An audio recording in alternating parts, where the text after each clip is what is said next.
Shalom, shalom, shalom po mga kapatid. Magandang tanghali.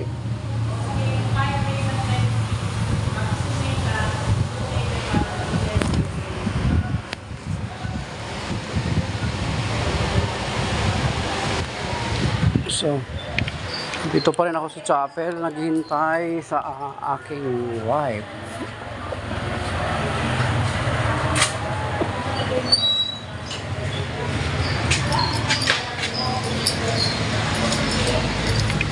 Okay.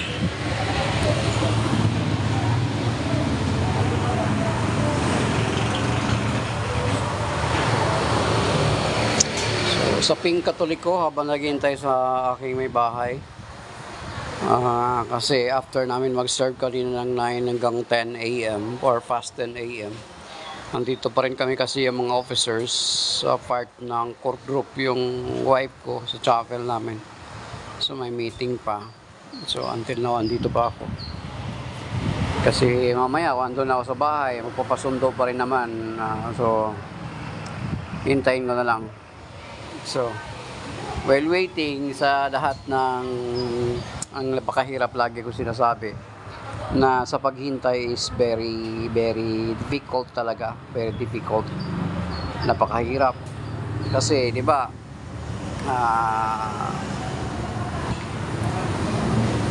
ano yung kung minsan mabuboard ka no, mapapagod ka ba naghihintay kaya so making as you wait, make your waiting productive. So, ganun yung gagawin natin. Ganun yung ginagawa ko. So, ang gusto ko talaga na palaging isi-share is yung patungkol sa ating pananampalataya bilang Katoliko, of course. Kasi, sa marami tayong mga kapatid na napunta na sa iba't ibang mga sekta. Kumbaga, so because of kakulangan ng kanilang kaalaman patungkol sa ating pananampalataya. So you will not continue to be in the church, or you can't love the church kasi kung hindi mo talaga sa totoong kilala or totoong nakikilala. You can only love someone if you truly know him. So the same with our faith, mga kapatid. Kung hindi natin kilala yung ating pananampalataya,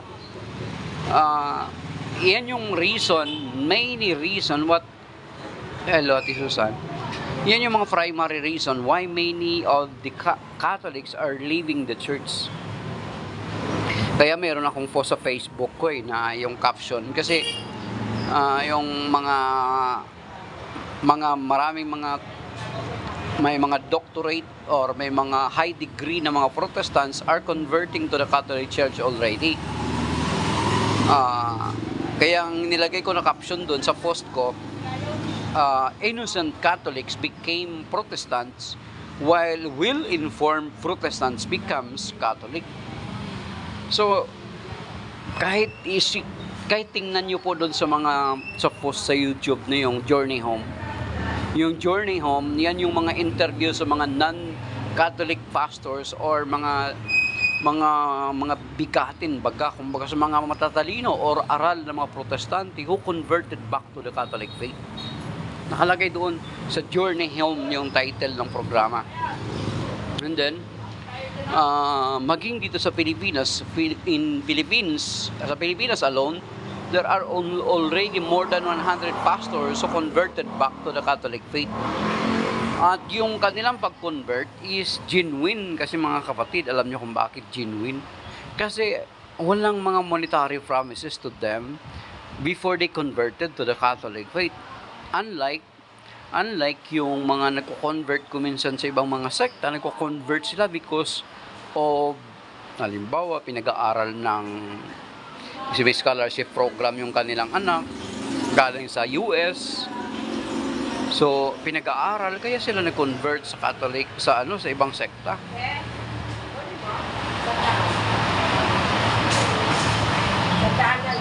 So, unlike na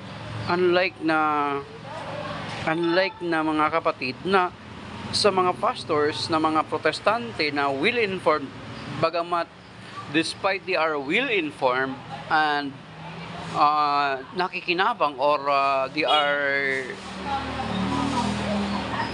they have many prophets doon sa kanilang pagiging protestante, sa kanilang pagiging pastor, yet they choose to convert to the Catholic faith because of the truth na hindi nila kayang i-resist.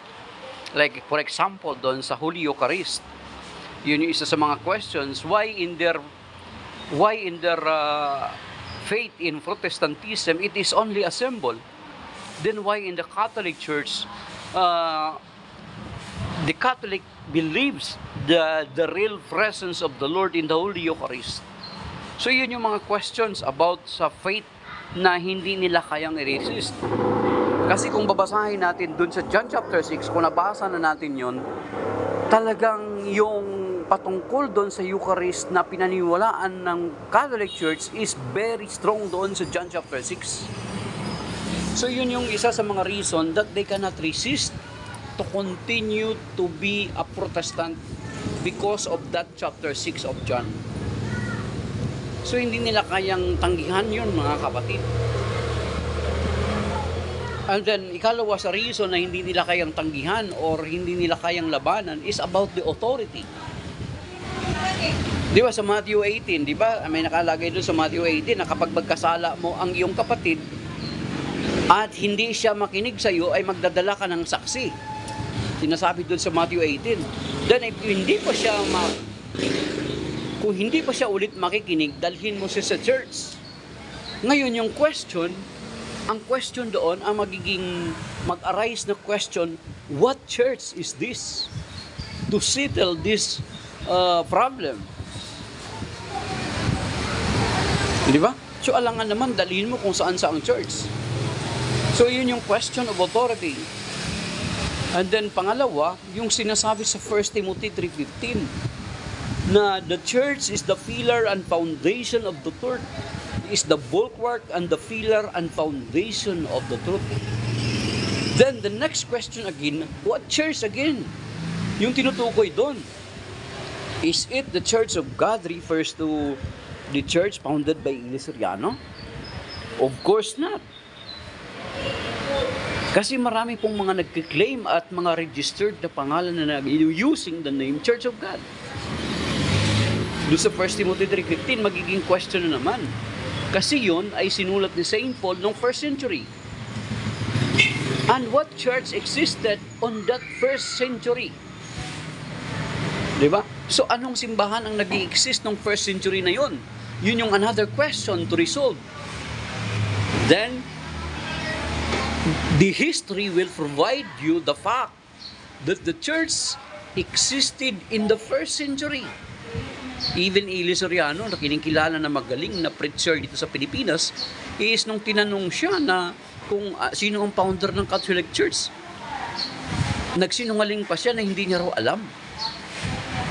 Kasi hindi pa raw siya pinapanganak noon.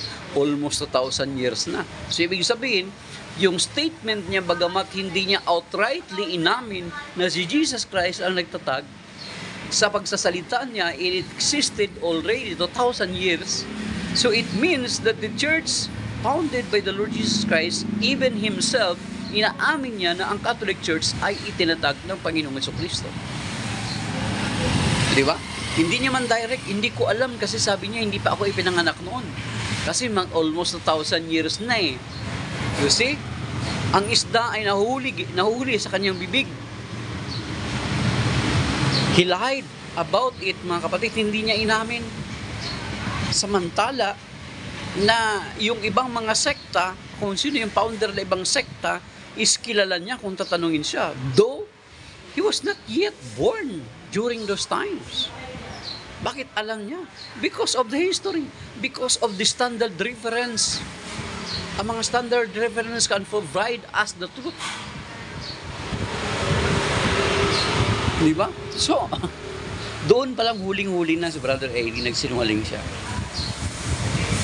So, it means yung authority na sinasabi na bakit many of the converts return to the Catholic faith or embrace the Catholic faith because of the authority that is found in the Catholic Church. The fullness of authority, the fullness of the truth is in the Catholic Church.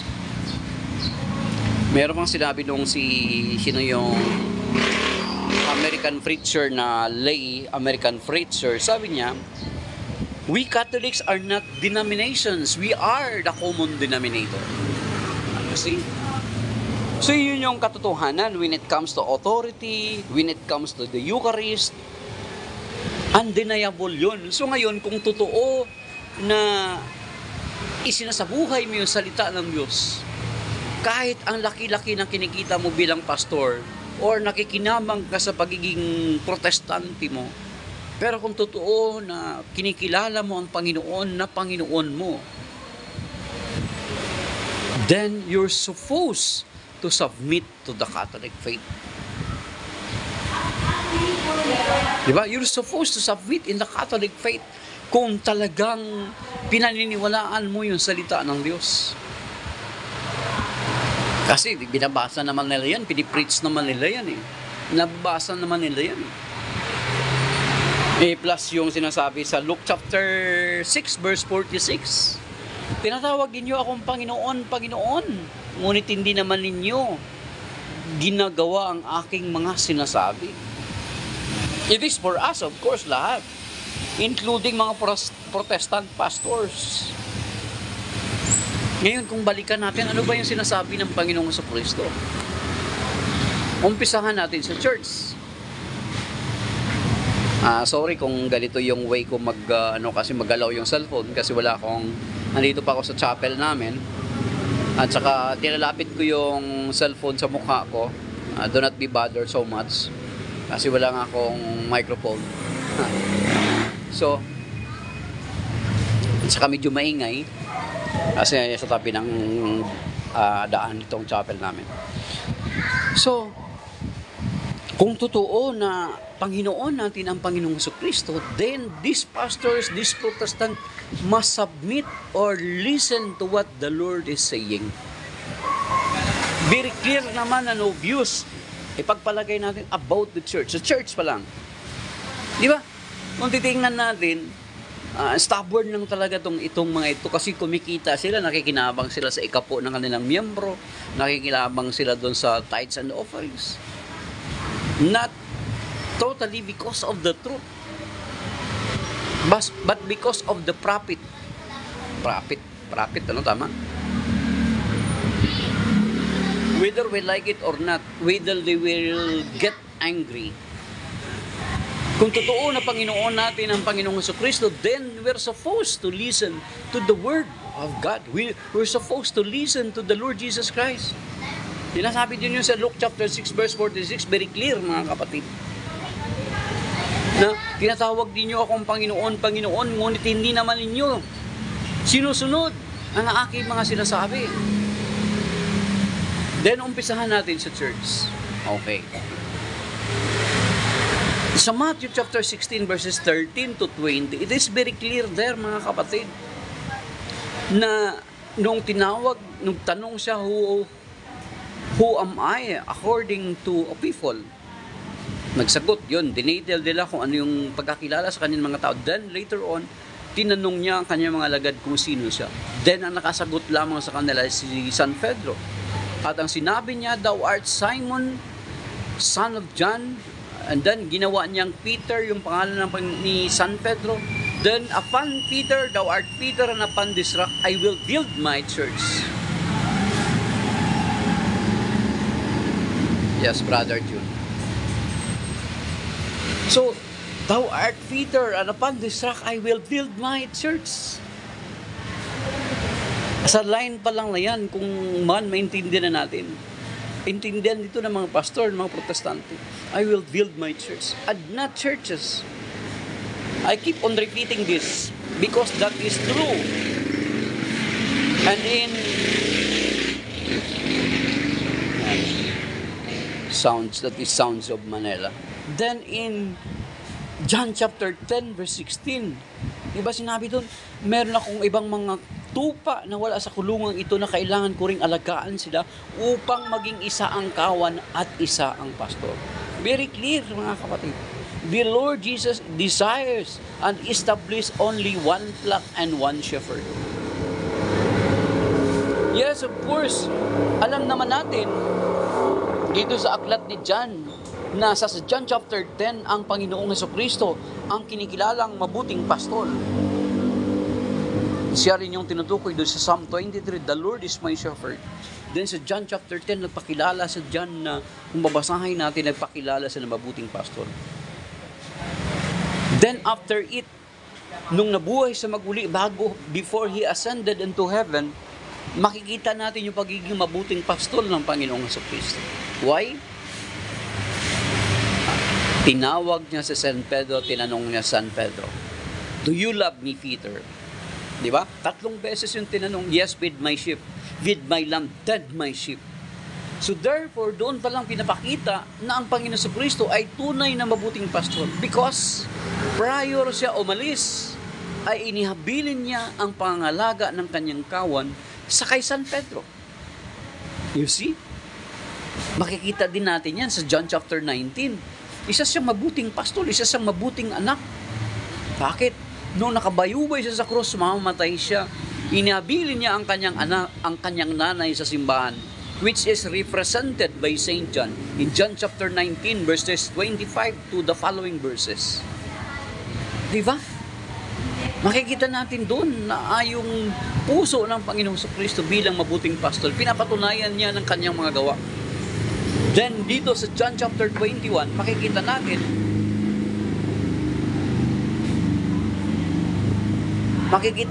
doon sa John chapter 21 na sa John chapter 21, mga kapatid, ay inihabilin ng Panginoon ang kanyang kawan, ang kanyang mga tupa kay San Pedro.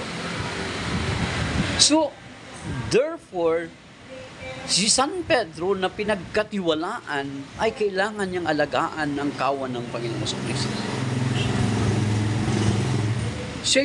Sapagkat siya yung mabuting pastol. Then, makikita natin na, of course, since na ipinagkatiwala lamang ito kay San Pedro, yung kawan ng Panginoong Kristo, then, hindi pwede na sa pag-alis ni San Pedro ay wala siyang maging kahalili. Sapagkat ito ipinagkatiwala sa kanya. So therefore, before he left in this world, or before his death, dapat merong hahalili sa kanya sapagkat ipinagkatiwala sa kanya ng Panginoon ito. That is why kung titingnan natin na yung tinatawag na apostolic succession, meron tayo nun. Because the flock of the Lord, the sheep of the Lord, is being entrusted to Peter. And because it was just entrusted to him, he must entrust it also to another successor pagdating ng panahon. That is why kung titingnan natin from Saint Peter up to Pope Francis, meron na po tayong 266 popes, mga kapatid. Diba? Makikita natin yung pagiging good shepherd ng Panginoon. Sa John 10:16, isa ang kawan at isa ang pastol. Hindi maraming kawan. And then makikita natin, inulit niya doon sapagkat nakinikinita niya na maraming mga matitigas ang ulo. Doon sa John 17, basahin niyo po. The Lord Jesus prayed, that is a longer prayer of the Lord Jesus Christ, recorded in the Gospel according to Saint John, in John chapter 17. At isa sa tema ng kanyang panalangin doon, Father, I pray that they may be one.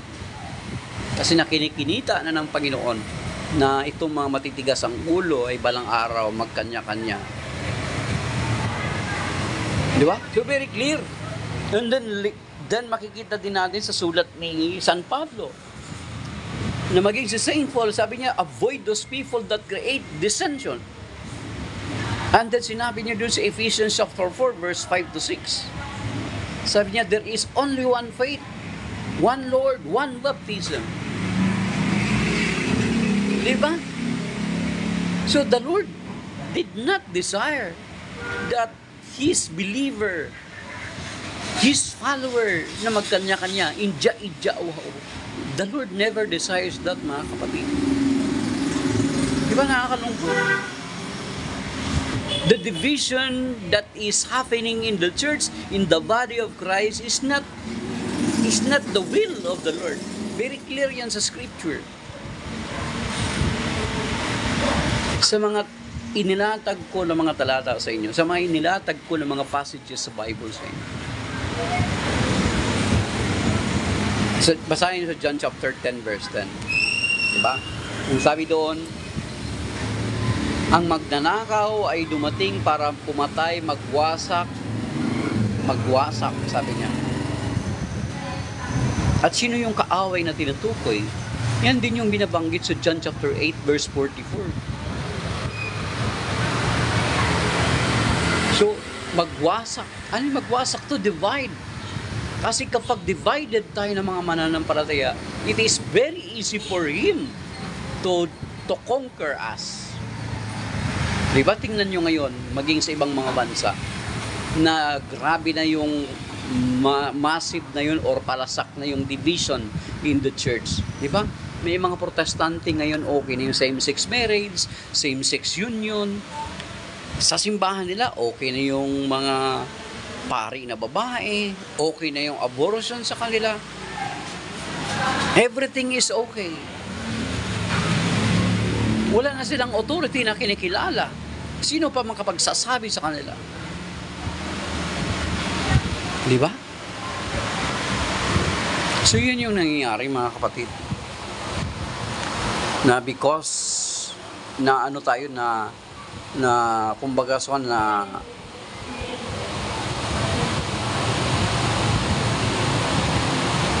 Amen, time will come po.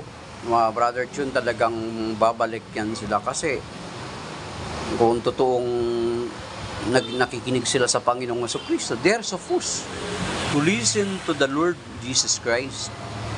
Kaya nga, ang mabigat na paalala sa atin, hindi lang sa para sa mga protestante, kundi para sa atin, maging sa ating mga Katoliko, yung Matthew 7:21, di ba? Ang bigat nun.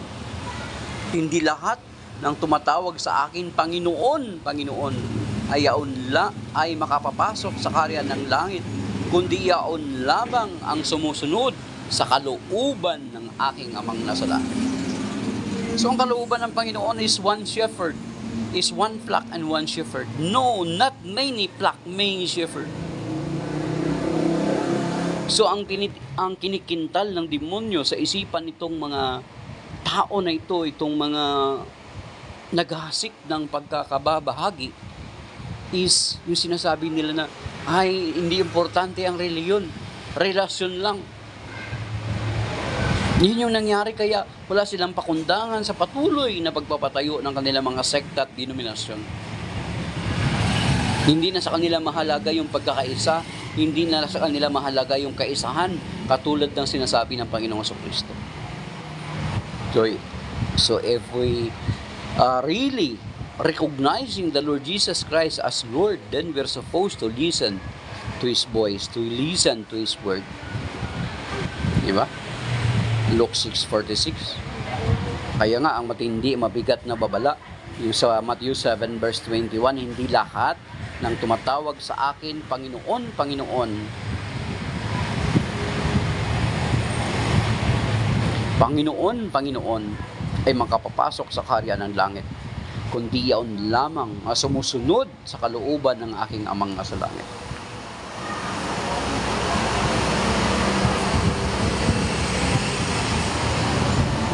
We are Catholics in religion, but pagan in faith in God. There are some, siguro, Brother Jun, you cannot generalize because the faith that we have is from the Lord. Kung meron man sigurong mga tinatawag nito, yung nagpa-practice ng syncretism, yan, hanggang ngayon, yung pagiging pagan nila before, hinalo nila sa pagiging Kristiyano nila, yung tinatawag na syncretism. There are some, merong ganun. The Catholic faith is from the Lord, so therefore it is not pagan. Maybe there are some other people, there are some other Catholics who practice paganism, kasi Katoliko na sila, limbawa, Katoliko na sila, yet they still practice, nag-i-engage pa rin sila sa syncretism, nag-i-engage pa rin sila sa mga sorcery, sa mga black magic, sa superstition. And that is paganism. So, there are some. So, yun yung mga nagpa-practice ng ganun is, they are under the domain of the devil. Kasi very clear naman yan dun sa Catechism of the Catholic Church na the Catechism of the Catholic Church 2116 and 2117 na if you are engaging to non-Catholic practices such as superstition, pamahiin, or witchcraft, sorcery, black magic, then you are totally departing from the Lord, as Catechism of the Catholic Church says in number 2138. So you see? So there are some, so they think they are still Catholics, but if they practice such thing, they are totally departing from the Lord. They are totally turning their back to the Lord. So yun. So yun yung mga kapatid. At ang mabigat na alalahanin natin, kahit Kristiyano ka, kahit anumang tayo Katoliko man at mga Protestante, mga separated brethren natin, we are being reminded of Matthew 7 verse 21. Ngayon, ang truth na nasa Biblia ay hindi dapat natin piliin na kung ano lang yung gusto nating paniwalaan na yun lang. Sabi nga ni Saint Augustine, may sinabi daw siya na if you choose only what to believe in the Scripture, it is not the Scripture or the Bible that you believe, but yourself. Oh, you see? So yun mga kapatid, na that the Lord desires a church, only a church, a singular church. And then kung makikita natin, basahin natin sa Ephesians chapter 5, makikita natin doon, sinabi ng Panginoon, He is the head of the church, and the church is His body. So therefore, hindi maraming church, hindi maraming body, there is only one church. There is only one body. There is no many body and one head, hindi ganun. Diba? So very clear naman yun mga kapatid. So, yung katigasan ng ulo is sa pagpupatuloy na pagkukontra sa salita ng Diyos. Time will come na during sa accountability period, sa accounting period, sa judgment day, sa 2 Corinthians chapter 5 verse 10, sa judgment day, makikita natin doon na haharap tayo sa hukuman ng Panginoon at magsusulit tayo ng mga bagay ayon sa ating ginawa. Whether we like it or not, whether we believe it or not. Kung hindi ka sasampalataya, okay lang. But that cannot prevent the truth na yan ay mangyari balang araw. Kaya nga, kung makikita nyo doon sa maging si King David balang, and then doon sa 2 Chronicles chapter 29 verse 15, sabi niya, katulad ng aming mga ninuno, kami mga pansamantala lamang at naglalakbay lamang sa daigdig na ito. Or just temporary. Then sinasabi doon sa Philippians chapter 3 verse 20, ang langit ang tunay nating tahanan. At naghihintay tayo ng pananabik. Yan yung sinasabi sa Titus chapter 2 yata yun, verse 14 or chapter 3. Yung laging na-recite ng pare, as we await in joyful hope the coming of our Savior and great God, Jesus Christ. Diba? Then kaya nga kung makikita nyo sa Revelation chapter 1 verse 7 and 8, very clear mga kapatid. Kaya nga kung sumasampalataya ka sa Panginoon or hindi, doon sa Revelation chapter 1 verse 7 and 8, basahin mo yun at maramdaman mo. Ano sinasabi doon? Ako ang Alpha at ang Omega, ang simula at ang wakas. Siya sa nakaraan, siya sa kasalukuyan, at siyang darating. Then sa verse 8 sabi niya, sinasabi sa verse 8, sabi niya, at iiyak ang lahat at makikita siya ng lahat ng lipi sa balat ng lupa, magkagayon nga amin. At iiyak ang lahat ng lipi. Iiyak daw, nakikita siya. Iiyak siya. Alam mo iiyak, bakit iiyak? Lalo na yung mga hindi sumasampalataya, iiyak din sila lalo.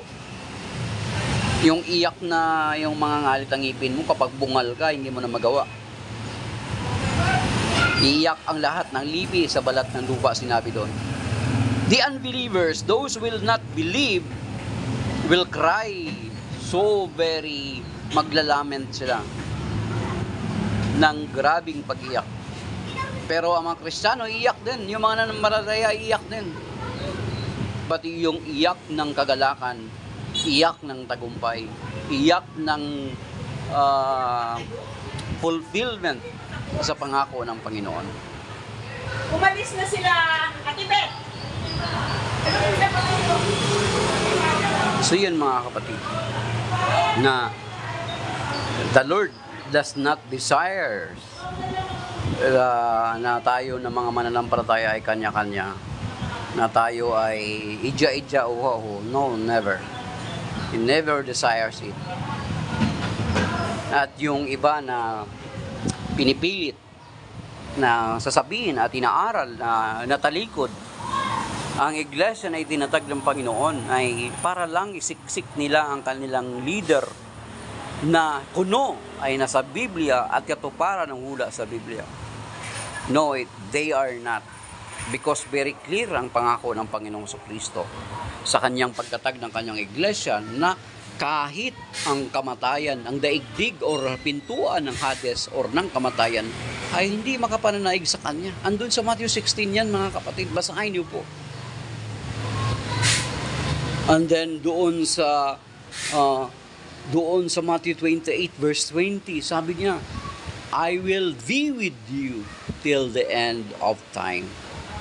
So therefore, kung kasama natin ang Panginoon, kung kasama natin ang Panginoon, sino ang laban sa atin? There is no chance of apostasy. There is no chance of apostasy, mga kapatid. Kasi if we continue to insist na natalikod ang iglesia na itinatag ng Panginoon para lang isingit ninyo yung leader ninyo, yung leader ninyo is ginagawa nating sinungaling ng Panginoong Kristo. Bakit? Kasi pinangakuan niya I will be with you till the end of time. Therefore, kung kasama natin ang Panginoon, there is no chance of apostasy. Bakit? Very clear sa Romans chapter 8 verse 31, if God is for us, who can be against us? That apostasy is included, mga kapatid. Kaya nga sabi ko sa inyo, if we continue to insist para maisingit nyo lang yung leader nyo na na-apostasy ang simbahang itinatag ng Panginoong Kristo, then we are making the Lord Jesus Christ as a liar. Liar ang Panginoon. Sinasabi natin ganun. If we continue to insist that the church founded by the Lord Jesus Christ were being apostatized. Bakit? Kasi sa Daniel chapter 2 verse 44 pa lang mga kapatid, very clear doon. Basahin nyo doon sa Daniel chapter 2 verse 44. The Lord will establish a kingdom that will last forever. And this kingdom will not be passed on to other. Hindi mapasa sa kamay ng iba. No. So very clear. And then sinabi ng Panginoon, di ba? Sa Numbers 23 verse 19, ang Diyos ay hindi katulad ng tao na sinungaling. Kung ano ang kanyang sinabi ay gagawin niya. Sinungaling ang Panginoon? Hindi. And then sa Hebrews chapter 10 verse 23, sabi niya, let us hold on unwaveringly to our profession because the one who promised us is trustworthy. Mapagkatiwalaan. So therefore, nung sinabi ng Panginoon sa Matthew chapter 28 verse 20 that I will be with you till the end of time, ay totoo yun at mapanghahawakan. So therefore, we can conclude na yung apostasy theory na sinasabi nitong two religion dito sa Pilipinas at sa US na na-apostasy for them to insert their leader is a lie. Yun yung kasinungalingan. At hindi yung iglesia ay natalikod kuno is a lie. Hindi yun totoo, mga kapatid.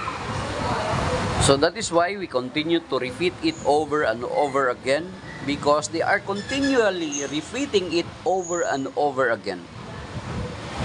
When God allows to repeat it for us at marinig natin ng paulit-ulit, ibig sabihin din na continue ini-insist ng Panginoon din, ini-instill ng Panginoon o tinatanim niya sa ating puso yung katotohanan ng kanyang mga sinasabi, na hindi niya iwanan yung kanyang iglesia, yung kanyang mananampalataya.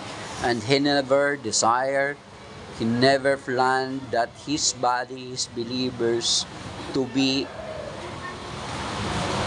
disunited. He never planned such. Then, kung sasabihin nila, hindi, udyok to sa akin ng Espiritu Santo, then, sinasabi sa 1 John chapter 4, test every spirit. Espiritu Santo ba talaga ng Diyos yan? O espiritu ng demonyo na nag-uudyok sa'yo, na sa kayabangan mo, na akala mo, alam mo na lahat, ay inuudyukan ka, na humiwalay ka sa katawan ni Kristo at magsarili. Maybe that is not the Lord who speaks to you. Yan, mga kapatid, very clear yan. Suriin natin sa 1 John chapter 4. Sabi niya, test every spirit. How to test every spirit? Through the Word of God. O inudyukan ako ng Espiritu Santo na magtatag ako ng sekta ko at ipa-registered ko sa sect at ang pangalang napili ko ay ganito. Sinungalingan po yun, mga kapatid. You are being trapped by the devil of his lie. Di ba? Ay, hindi. Nakita ko sa dream ko.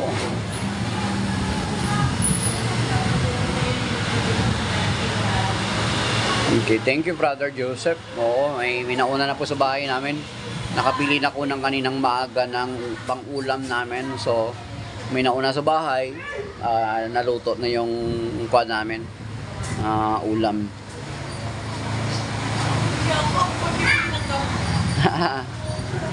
So, yun, mga kapatid. Kung sinasabi na may nag-udyok sa'yo, o magtayo ka ng sekta mo, pangalanan mo ng ganito, that is not of the Lord. That is not the Spirit of the Lord. Hindi totoo yun, mga kapatid. Sabi na sa 2 Corinthians chapter 11, verse 14, pinapag-ingat tayo ng Saint Paul, sabi niya, ang demonyo ay maaring kunwaring anghel ng kaliwanagan. Basahin nyo sa 2 Corinthians 11:14. So kapag may nag-uudyok sa'yo na alis ka sa Catholic Church, magtatayo ka ng sariling sekta, then you are already being trapped by the devil. Hindi yan kalooban ng Panginoon.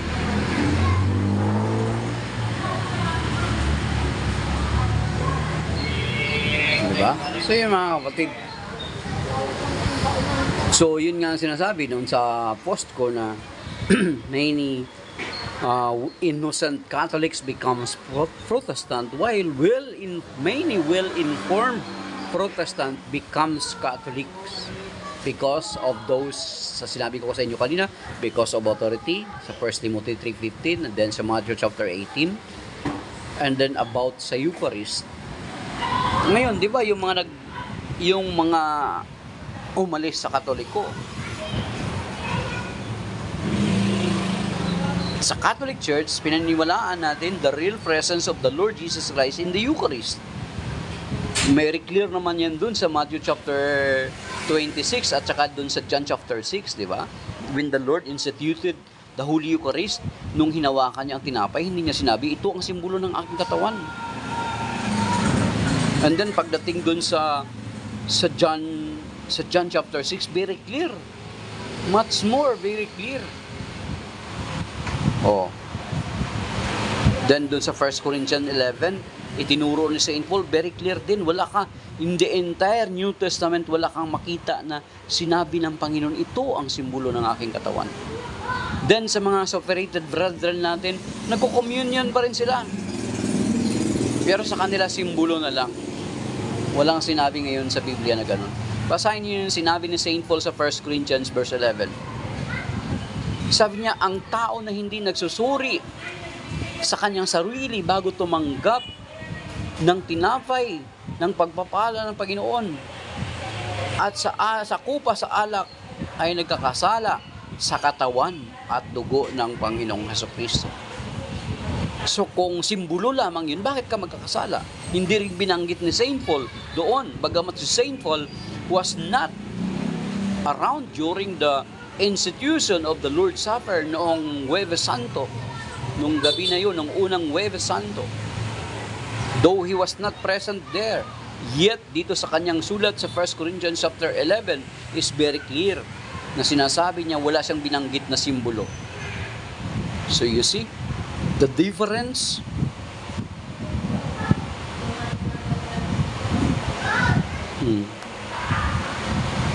And then faith alone, even faith alone, the main doctrine of our separated brethren, mga Protestant brothers, faith alone and Bible alone cannot be found in the Scripture. Kung meron mang faith alone na matatagpuan sa Scripture, ay isang pahina lang, isang verse lang sa Biblia. Alam niyo kung ano? There is only one verse in the Bible na matatagpuan yung faith alone. Pero alam niyo ba, kung babasahin niyo, hindi sang-ayon sa paniniwala ng mga separated brethren natin. Basahin niyo, James chapter 2 verse 24. Then Bible alone, wala yan sa vocabulary ng mga apostol. Basahin niyo sa Bible kung meron sinasabing Bible alone.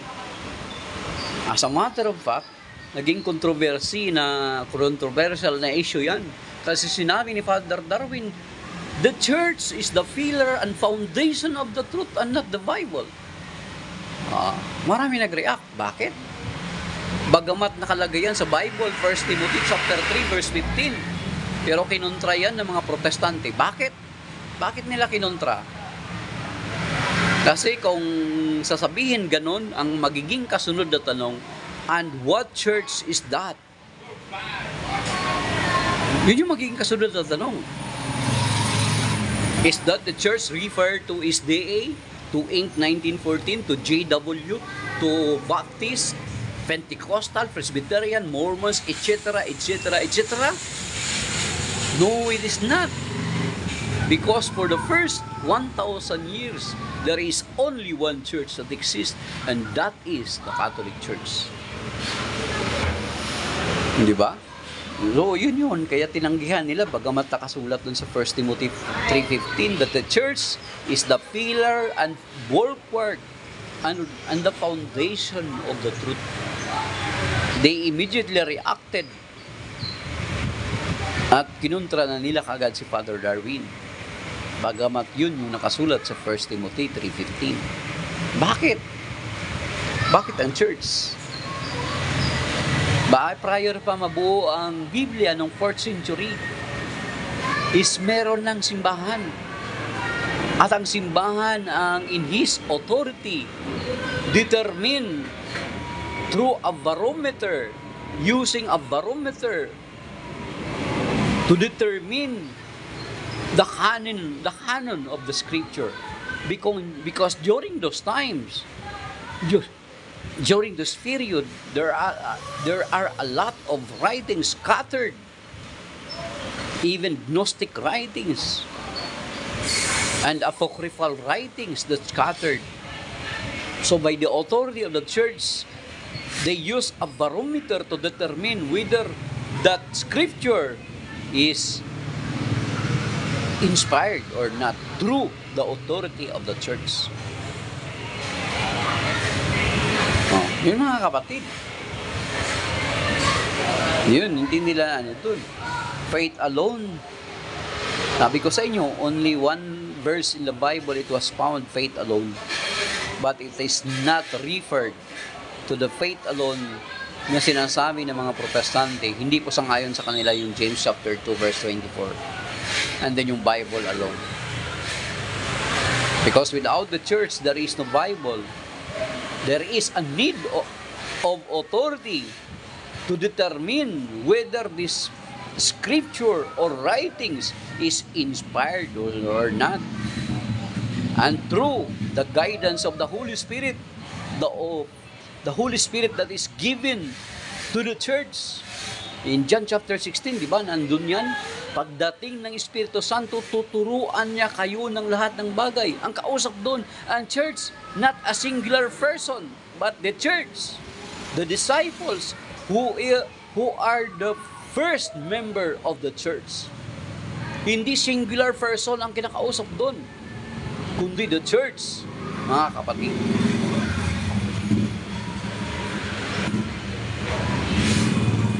Oh. Di ba? Andun, very clear, mga kapatid. At yung church na yun, binigyan ng Panginoon ng authority. Makikita natin sa Luke chapter 10, verse 16. Isulat niyo po, babasahin niyo dyan.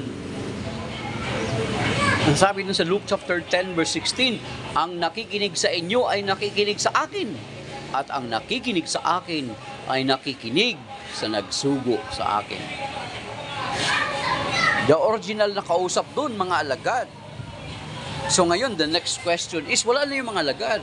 How can we listen to the Lord? Eh, sabi ko nga sa inyo, yung mga alagad ay may mga naging kahalili, may mga naging tagasunod sa kanila. And then kung titingnan natin yung apostolicity ng simbahan, the church that can only trace its root from Pope Francis down to Saint Peter is only the Catholic Church and no other else. I-check nyo yung history or kasaysayan ng mga sektang nagsilipa na ngayon. Eliminate them one by one. Kasi mahigit yan, dami yan eh. Mahigit niya 40,000 or more. They continue to register the sect. Halos siguro every day. Okay lang sa Securities and Exchange Commission kahit magpa-registered ka dyan. Kasi kita din yun, kasi babayad ka eh. Hindi na kini-question ng sect o saan ka nakapagtapos ng theology mo, marunong ka ba sa Greek, ng Greek grammar, marunong ka ba sa Hebrew, marunong ka ba sa Aramaic. Hindi na sinasabing ganun. Basta may pera ka lang at walang kapariho yung pangalan ng sekta mo, i-register ka. Di ba? Yan yung katotohanan, mga kapatid. Subukan nyo magpunta doon. Kailangan pumunta kayo doon sa sect, magpa-register ka ng panibagong sekta mo dapat. Marami kang pangalang dala-dala. Kasi baka mamaya pag-registered mo doon, isa lang pangalan dala-dala mo, pag-registered mo doon ay may kapangalan na, hindi ka re-registered ng sect. And users is being used already. Hindi nagbigay ka na namang panibagong pangalan. May gumagamit na po. Another name. May gumagamit na rin po. Kaya nga meron dito sa amin, ang kinuha niya ng pangalan na hindi na sa New Testament galing. Doon na siya kumuha sa Old Testament. Yung pangalan niyang kinuha is Isaiah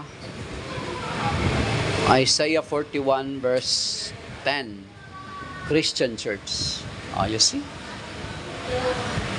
Meron ako nakita na nakalipas na araw. Bless the community church. Parang something like that. See? Kasi sobrang dami na, iba-iba na yung mga pangalan kasi hindi mo pwede pa-registered nga kapag nagamit na ng iba. Diba, mga kapatid? Mabigat yan. Kaya ang sinasabi na balang araw we will be accountable sa mga ginagawa natin gamit hatulan tayo ng Panginoon ayon sa kanyang salita. Lahat tayo hindi exempted kung protestante ka, kung Catholic ka. We are all subject for judgment. Hatulan tayo sa salita ng Panginoon. Tinatawag sabi ng Panginoon, ito mabigat tinatawag ninyo akong Panginoon, Panginoon, ngunit hindi naman nyo tinutupad ang aking mga salita. Ano ang ibig sabihin noon? Tayo ay sinungaling. Tinatawag natin siyang Panginoon, Panginoon. dinadasal natin yung Ama namin, sundin ang loob mo dito sa lupa. Pero ang totoo niyan, yung kalooban natin ang sinusunod natin. Then why we call the Lord, Lord, if we do not obey what His will for us? Then, the Lord is not Lord over our lives but ourselves. Kasi tayo pa rin nasusunod eh. Tapos magdadasal tayo, sundin ang loob mo dito sa lupa, katulad ng sa langit. Yet until now, hindi ka makapagpatawad. That is, we are going against to the Word of God.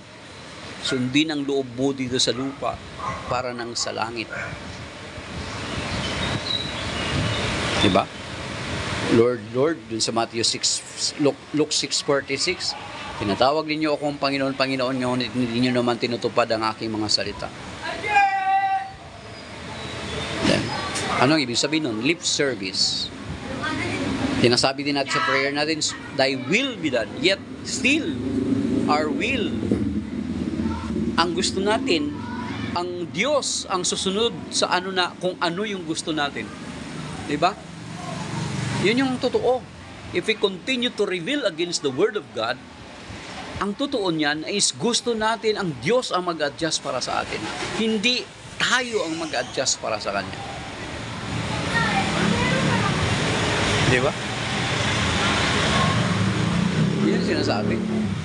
Kaya nga, ang mabigat, ito yung pinakamabigat na salita, katulad ng sa Luke chapter 6, verse 46, yung Matthew 7:21 na nabanggit ko na kanina, na hindi lahat ng tumatawag sa akin, Panginoon, Panginoon, ay papasok sa kaharian ng langit, kundi iyaon lamang ang tumutupad ng kalooban ng aking Amang nasa langit. Mabigat yun, di ba? Mga kapatid, whether we like it or not, nabigat po yun. At yun balang araw ay magiging basis sa ating kahatulad yung ayaw nating pakikinig.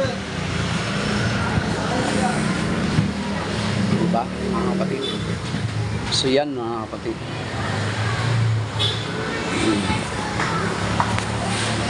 So ano pa ba? Ano pa yung pag-uusapan natin? Ano ba yung gusto kong sabihin? It's about our Catholic faith. Kasi nakakalungkot kasi itong wala sa atin, mayroon tayong TV program, actually yung EWTN, it's about our Catholic faith, yung TV Maria, Radio Maria, and then may mga vlog na rin ngayon patungkol sa ating Catholic faith. Pero how many of us following it or listening to it? Katulad ng Punto por Punto, Pananampalataya at Katwiran, and many others. May mga Catholic vloggers tayo katulad ni Adrian Milag, ni Brother Dwayne Cartojano, Hamray Benya, diba?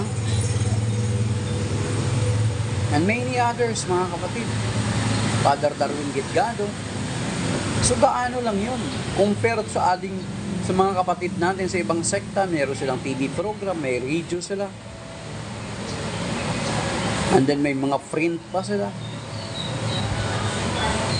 Samantala, meron tayo dating Know the Truth. Sana mabalik yung Know the Truth ni Father Paul kay Parambadan. Ang ganda nun. Marami na convert doon, pabalik sa simbahan because of it.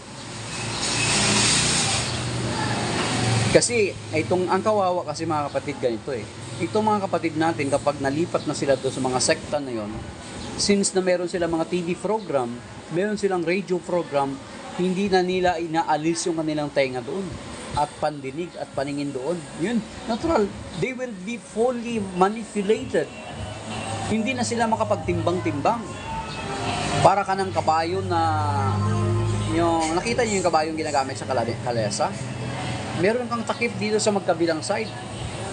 Kaya yung nakikita mo lang sa harapan lang, hindi mo nakikita yung kabuuan. Ibig sabihin na you are already manipulated.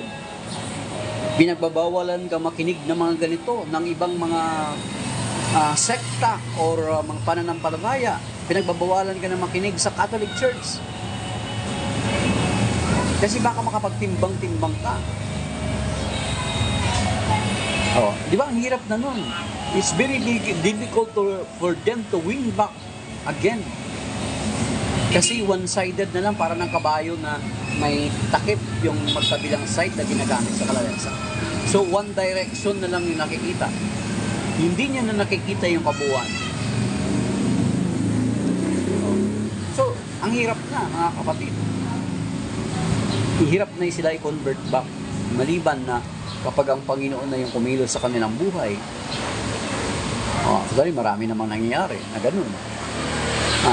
Kahit nung after ng debate ni Father Darwin at saka ni Ramel Parpa,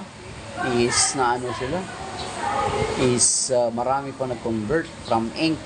to Catholic Church, to Catholic faith. Dito sa amin, may kakilala ako personally. Bata pa.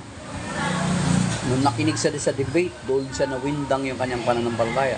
Na-convert siya una, then yung kanyang pinsan, na-baptized Catholic na sila. Binhi ko sila, mga kapatid, since from childhood hanggang sa nagkaisip sila ay member po sila ng Inc. 1914. Kasi binigyan nila ng pagkakataon ang kanilang sarili to listen.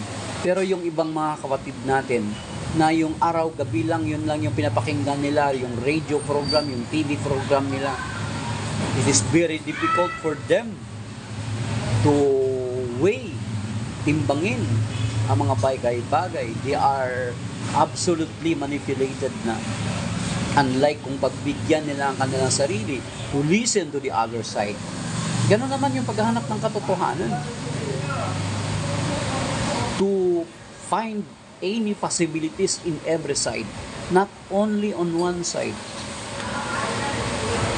Yun yung dapat. Kaya nag-convert ka sa ibang sekta. Nag-convert ka sa ibang sekta, hindi mo muna inalam yung pagiging katoliko mo. Tama ba yun? Na paraan? It's not, mga kapatid.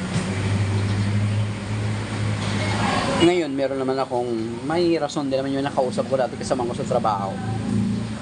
May rason naman siya. So, yung kanyang kinakasama, hindi ko alam kung kasal na sila, katoliko siya. May rason naman siya, may point naman siya. Sabi niya, na gusto niya kasi yung anak niya is magiging mabuting tao. Kasi parang sa Jehovah's Witness, maganda yung pagtuturo eh.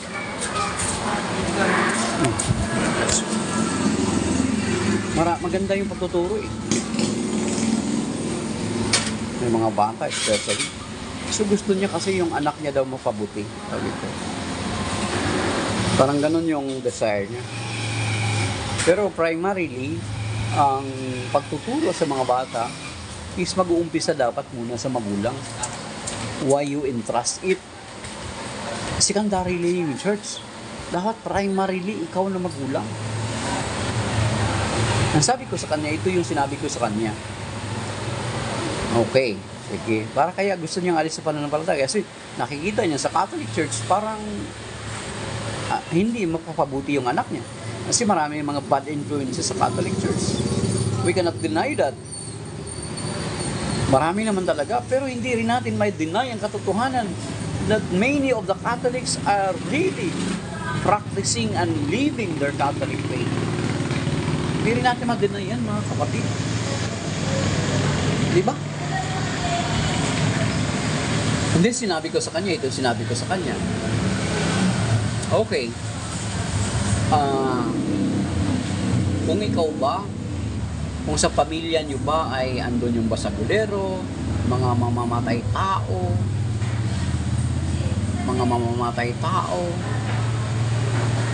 mga magnanakaw, andun na lahat ng kasamaan. So, ang gagawin mo ba is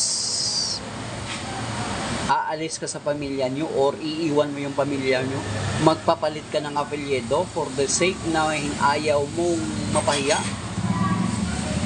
Hindi ba dapat na manatili kang matatag sa iyong pamilya at ipakita mo that there is someone in your family na namumuhay ng tama? Hindi ba dapat ganun? Yun sinabi ko sa kanya, mga.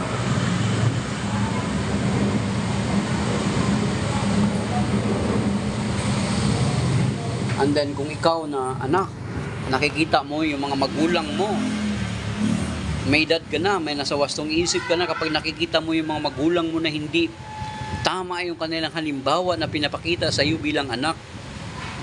May kasabihan na ang mga magulang ay sa nating salamin. Pero yung natutunan ko kay nung Tito Perla, sabi niya, yes, our parents are our mirror.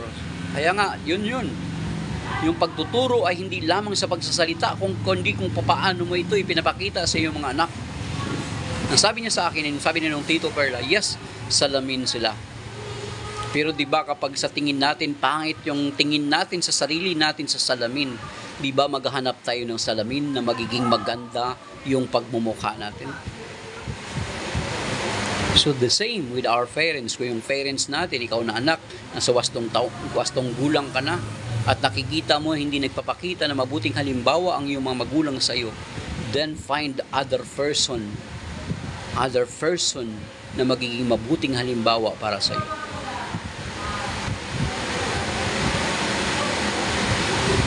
Luto na humba ko, bro. Wow.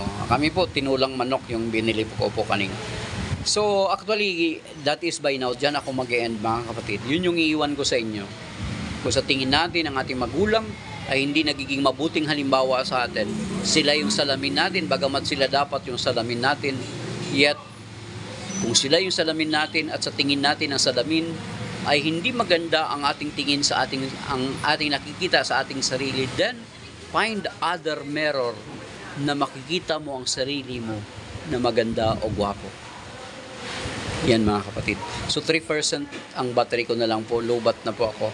That is by now. Shalom. Salamat sa mga nag-like at sa mga nakinig or sa mga nag-tap ng screen or even just those who just passed by. Bagamat hindi nila pinrest yung screen, yet they are listening to us. Ay may God bless us all, mga kapatid. So shalom, a blessed Sunday to us, and haharapin natin next week ay loobin ni Lord na ingatan tayo, gabayan, iligtas at proteksyonan, ipagpalain sa gagawin natin sa sunod na namang linggo. Amen. Shalom, may God bless us all, mga kapatid. Thank you sa lahat po. Brother Jones, salamat din po.